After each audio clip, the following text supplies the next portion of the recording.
There is power running all through this scripture. For God so loved the world that he gave his only begotten Son, that whosoever believes in him shall not perish, but have everlasting life.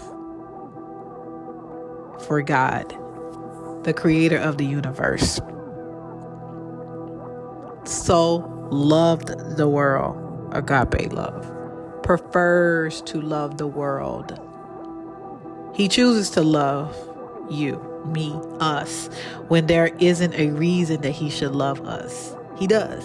And he wants to. He gave his only begotten Son, showing that he loved us by giving something that is priceless, something of value, something that cannot be replaced, something that meant a lot to him for the reason of whosoever believes in him.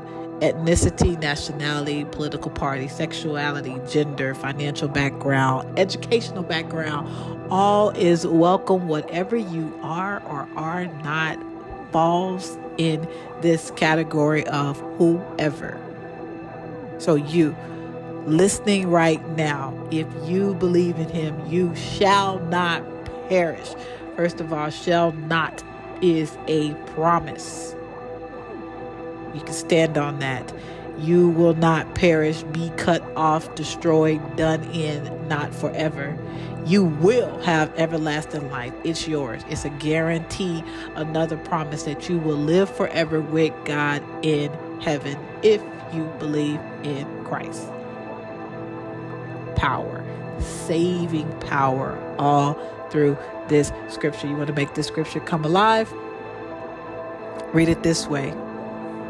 For God so loved me that he gave his only begotten Son, that if I believe in him, I shall not perish, but have everlasting life.